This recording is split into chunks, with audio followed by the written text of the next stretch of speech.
ओम शांति। मेरे पिता शांति के दाता हैं। मेरे पिता दिव्य बुद्धि के दाता हैं। मेरे पिता पतित पावन हैं। मेरे पिता सद्गति दाता हैं। मेरे पिता सबके सुख के दाता हैं। मेरे पिता नर से श्री नारायण बनाने वाले हैं और मेरे पिता पत्थर बुद्धि वालों को पारस करते हैं और मेरे पिता ज्ञान अमृत के सागर हैं। मेरे पिता सत्य चित्त आनंद स्वरूप हैं। मेरे पिता निराकार हैं। मेरे पिता विष्णु द्वारा दैवी सृष्टि का पालन करते हैं। मेरे पिता शांति के सागर हैं। मेरे पिता ब्रह्मा विष्णु शंकर के भी रचयिता त्रिमूर्ति हैं। मेरे पिता जीवन नैया को पार ले जाने वाले हैं। मेरे पिता परम पिता परम शिक्षक व सतगुरु हैं। मेरे पिता जन्म मरण से न्यारे हैं। मेरे पिता प्रेम के सागर हैं। मेरे पिता अकाल मूरत हैं। मेरे पिता मुक्ति व जीवन मुक्ति के दाता हैं।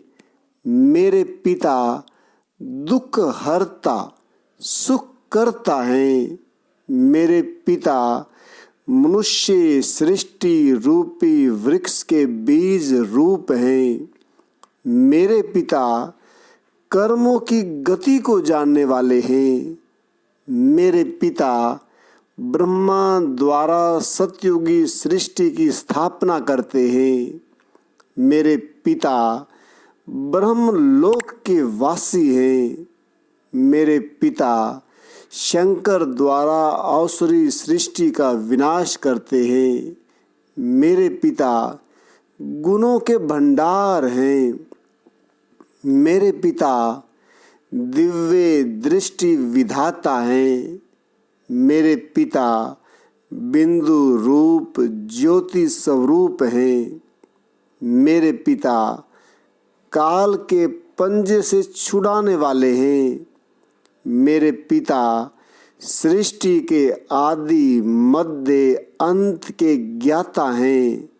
मेरे पिता आनंद के सागर हैं।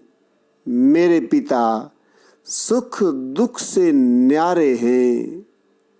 वह मेरे पिता ऐसे परम पिता की मैं लाडली संतान हूँ। जरा सोचने का विषय है, जिसके पिता गुणों के भंडार दिव्य बुद्धि के दाता हों, क्या उनके बच्चों की बुद्धि कमजोर हो सकती है? कदापि नहीं। उनके बच्चे रोगी हो सकते हैं? कदापि नहीं। क्या उनके बच्चे बीमार दर्द से पीड़ित हो सकते हैं? बिल्कुल नहीं। क्या उनके बच्चों को हर दिन ब्लड की जांच, शुगर की जांच करवानी पड़ सकती है? कदापि नहीं। क्या उनको अपने अंगों को बदलवाना पड़ सकता है? गाल ब्लैडर, पित्त की थैली को निकलवाना पड़ सकता है? बिल्कुल नहीं। क्या वो अपने शरीर के साथ तेज धारदार चाकू से अपने को कटवा सकते हैं? कदापि नहीं। परंतु ऐसा हो रहा है और हम देख रहे हैं। इसका मतलब साफ है, हमने उस शांति के दाता को, दिव्य बुद्धि के दाता को, सद्गति दाता को पहचाना नहीं है। जीवन नैया को पार ले जाने वाले को पहचाना नहीं है। हमारे जीवन की नैया तो घर से हॉस्पिटल, हॉस्पिटल से घर बनती जा रही है, और तो और घर ही हॉस्पिटल बनता जा रहा है। मैं कईयों से सुनता हूँ, लोग खुशी खुशी से कहते हैं, आपको मालूम है हमारे गांव में भी, हमारे शहर में भी एक सुंदर हॉस्पिटल का निर्माण हो गया है। वहाँ अच्छे अच्छे बड़े बड़े डॉक्टर आ गए हैं। खुशी की बात तो तब होती जब हम ये गर्व से कहते, हमारे एरिया में हॉस्पिटल में जाने वाला कोई नहीं है, हॉस्पिटल के डॉक्टर खाली बैठे हैं। उन्होंने अपना काम बदल दिया है, क्योंकि बीमार मनुष्य नज़र नहीं आते हैं। हमारे गांव में, हमारे शहर में एक भी बीमार नहीं है। डॉक्टर अपना पेशा बदल रहे हैं, दवाइयों की दुकानें बंद होती जा रही हैं।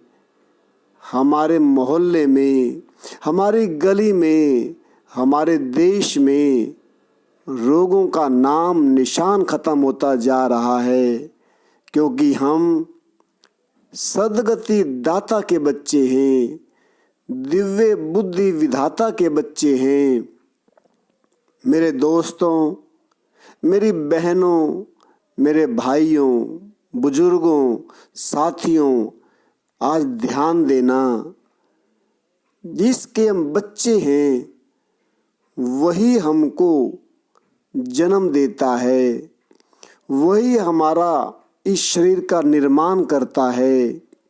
एक अनपढ़ माता को पता भी नहीं होता, अनपढ़ को छोड़ो, पढ़ी लिखी माता को पता भी नहीं होता मेरे गर्भ में पैदा होने वाला लड़की है या लड़का है, सांवला है या गोरा है, ठिगना है या मोटा है, कम बुद्धि वाला है या ज़्यादा बुद्धि वाला है।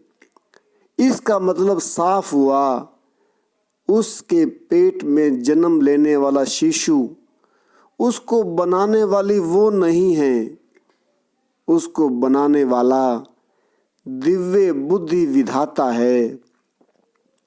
एक अनपढ़ माता क्या जाने हार्ट कैसे बनता है, लीवर कैसे बनता है, किडनी कैसे बनती है, इनका फंक्शन कैसे होता है। ये तो सर्वशक्तिवान दिव्य बुद्धि दाता परमात्मा ही जानते हैं। उन्होंने हमको जन्म दिया, जन्म के साथ में जन्म देने वाली माता के सतनों में दूध पैदा कर दिया। जन्म से मृत्यु तक उसने हमारा लालन पालन करने का ठेका उठा रखा है। हम तुच्छ बुद्धि थोड़े समय के बाद हम अपना बनाया हुआ, अपना दिमाग लगाया हुआ खाना इस शरीर में डालते गए। एक बिल्ली का बच्चा अपनी माँ को नहीं कहता मुझे रोटी बना के दे, मुझे दूध गर्म करके दे। एक कुत्ते का बच्चा, गधे का बच्चा, 84 लाख योनियाँ, कोई भी बच्चा अपने माँ बाप को ही कहता नहीं मुझे एक गिलास पानी दो, मुझे ये ला के दो। हम माँ पर, बहन पर, पत्नी पर निर्भर होते हैं, ये कुछ बना के दे, या हलवाई पर, होटलों पर, पैकेट बंद चीज़ों पर निर्भर रहते हैं।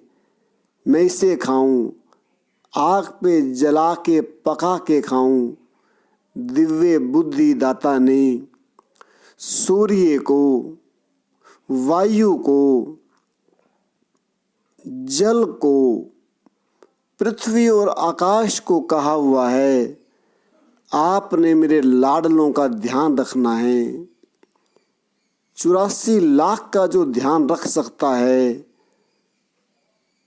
शेर के लिए मांस, घोड़े के लिए घास, तो क्या अपनी लाडली संतान मनुष्यों के लिए कुछ नहीं बनाएगा। उन्होंने मनुष्यों के लिए सुंदर फल, मेवे, सलाद, पत्ते और फूल बनाए हैं।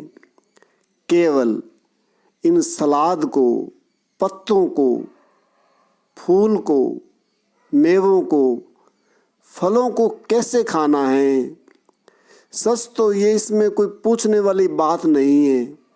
फिर भी कहीं कहीं पर आज रोग आ गए हैं, उसमें थोड़ा पूछना पड़ता है। तो आप सात्विक जीवन शैली राजयोगी तिलक राज के पास आकर इसका सुंदर ज्ञान ले सकते हैं, जिसको लेने के बाद रोग छूमंतर हो जाते हैं, अनेकों के हो गए हैं। दिव्य बुद्धि दाता ने हम सब के खाने का प्रबंध किया हुआ है। सर्दियों में सर्दियों का खाना, मूली, गाजर, टमाटर, शलगम, इनको कच्चा खाया जा सकता है। गर्मियों में तरबूज, खरबूजा, आम भरपूर मात्रा में होते हैं।